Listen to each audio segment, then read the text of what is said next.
ವೀಕ್ಷಕರೇ, ನಮ್ಮ ಭಾರತ ವಿಶ್ವದ ಅತಿ ಮುಖ್ಯ ಹಾಗೂ ಬೃಹತ್ ಚಿನ್ನ ರಫ್ತು ರಾಷ್ಟ್ರಗಳಲ್ಲೊಂದು. ಭಾರತದಲ್ಲಿ ಕರ್ನಾಟಕವು ದೊಡ್ಡ ಚಿನ್ನ ನಿಕ್ಷೇಪ ಹೊಂದಿರುವ ರಾಜ್ಯ. ವೀಕ್ಷಕರೇ, ಭಾರತದಲ್ಲಿ ಒಟ್ಟು 3 ಚಿನ್ನದ ಗಣಿಗಳಿದೆ. ಅದರಲ್ಲಿ 2 ನಮ್ಮ ಕರ್ನಾಟಕದಲ್ಲಿದೆ. ಒಂದು ಕೋಲಾರದ ಬಳಿ ಇರುವ KGF ಹಾಗೂ ಇನ್ನೊಂದು ರಾಯಚೂರಿನ ಹಟ್ಟಿ ಚಿನ್ನದ ಗಣಿ. ರಾಯಚೂರಿನ ಹಟ್ಟಿ ಬಳಿ ಇರುವ ಗಣಿ ರಾಜ್ಯದ ಸಶಕ್ತ ಚಿನ್ನ ತಯಾರಿಕಾ ಘಟಕ. ಇದು ಭಾರತದಲ್ಲಷ್ಟೇ ಅಲ್ಲ, ವಿಶ್ವದ ಅತಿ ಹಳೆಯ ಚಿನ್ನದ ಗಣಿಗಳಲ್ಲೊಂದು ಅಂತ ಹೆಸರಾಗಿದೆ. ವೀಕ್ಷಕರು, ಇದು ಮೌರ್ಯರ ದೊರೆ ಅಶೋಕನ ಕಾಲಕ್ಕೂ ಮುನ್ನವೇ ಕಾರ್ಯಾರಂಭಗೊಂಡಿದ್ದ ಚಿನ್ನದ ಗಣಿ ಅಂದ್ರೆ ನೀವು ನಂಬಲೇಬೇಕು. 1955ರ ಅಧ್ಯಯನಗಳು ಈ ಗಣಿಯಲ್ಲಿ ಸುಮಾರು 2000 ವರ್ಷಗಳಿಂದಲೂ ಗಣಿ ಕಾರ್ಯ ಶುರುವಾಗಿದ್ರ ಬಗ್ಗೆ ಕಾರ್ಬನ್ ಡೇಟಿಂಗ್ ವಿಧಾನಗಳು ಸಾಕ್ಷಿ ಒದಗಿಸಿವೆ. ಗಣಿಯ ಒಳಗಿನ ಕಲ್ಲಿನ ಅದಿರನ್ನ ಬೆಂಕಿಯಲ್ಲಿ ಅತ್ಯುಷ್ಣದ ತಾಪಮಾನದಲ್ಲಿ ಕಾಯಿಸಿ ನಂತರ ನೀರಲ್ಲಿ ಕಂದಿಸಿ ತದನಂತರ ಆರಿಹೋದ ಕಲ್ಲನ್ನು ಸುಲಭವಾಗಿ ಪುಡಿ ಮಾಡಿ ಈ ಅದಿರಿನಿಂದ ಚಿನ್ನ ಬೇರ್ಪಡಿಸಿ ಸೋಸುವ ಮೂಲಕ ಚಿನ್ನವನ್ನ ಪ್ರಾಚೀನ ಕಾಲದಿಂದ ಇಲ್ಲಿ ತಯಾರಿಸುತ್ತಿದ್ದರು ಎಂಬುದು ಈಗ ಅಧ್ಯಯನಗಳಿಂದ ಗೊತ್ತಾದ ಮಾಹಿತಿ. ವೀಕ್ಷಕರೇ, ಆರಂಭದಲ್ಲಿ 35ರಿಂದ 190 ಮೀಟರ್ಗಳಷ್ಟು ಕೊರೆದು ಚಿನ್ನವನ್ನು ತಯಾರಿಸ್ತಾ ಇದ್ರು.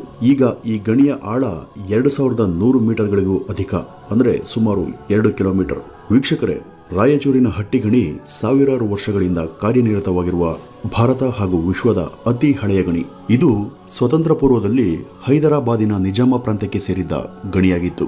1902ರಲ್ಲಿ ಬ್ರಿಟಿಷ್ ಒಡೆತನದಲ್ಲಿ ಮರುಪ್ರಾರಂಭಗೊಂಡ ಈ ಗಣಿಯಿಂದ 1907ರಿಂದ 1919ರ ಅವಧಿಯೊಳಗೆ ಸುಮಾರು 7450 ಕೆಜಿ ಚಿನ್ನವನ್ನು ಹೊರತೆಗೆಯಲಾಗಿತ್ತು. ಆಗ ಚಿನ್ನದ ಬೆಲೆ ಪ್ರತಿ ತೊಲಕ್ಕೆ 20 ರೂಪಾಯಿ 37 ಪೈಸೆಯಷ್ಟಿತ್ತು.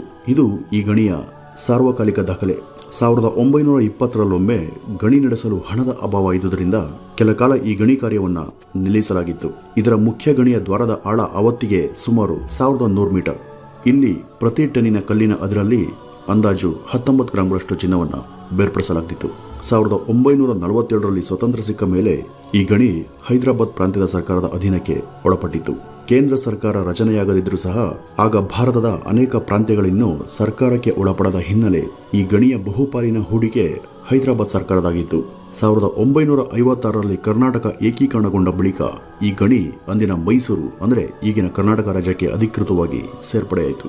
1947ರಲ್ಲಿ ಹಟ್ಟಿ ಗೋಲ್ಡ್ ಮೈನ್ಸ್ ಲಿಮಿಟೆಡ್ ಕಂಪನಿ ಎಂಬ ಹೆಸರಿನೊಂದಿಗೆ ಈ ಗಣಿ ಅಧಿಕೃತವಾಗಿ ಸ್ಥಾಪನೆಯಾಯಿತು.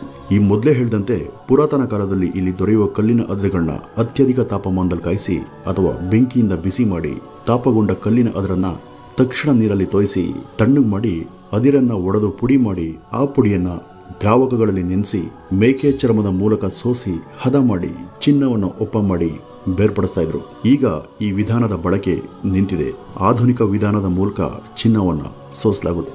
1983 ಹಾಗೂ 1984ರಲ್ಲಿ ಪ್ರತಿ ಟನ್ ಅದಿರಿಗೆ ತಲಾ 7 ಗ್ರಾಂನಷ್ಟು ಚಿನ್ನವನ್ನು ಹೊರತೆಗೆಯಲಾಗ್ತಾ ಇತ್ತು.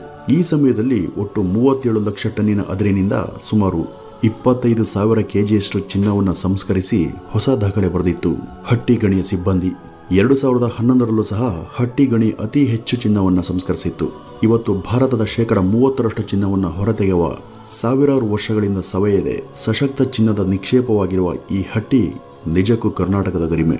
ಕರ್ನಾಟಕದ ಸಾಂಸ್ಕೃತಿಕ ಹಾಗೂ ಚಾರಿತ್ರಿಕ ರಾಯಭಾರಿಯಂತೆ ಇಲ್ಲಿನ ಎಷ್ಟೋ ರಾಜವಂಶಗಳ ವೈಭವಕ್ಕೆ ಒಂದಲ್ಲ ಒಂದು ವಿಧದಲ್ಲಿ ಮೆರುಗು ನೀಡಿದ ನಮ್ಮ ಹಟ್ಟಿ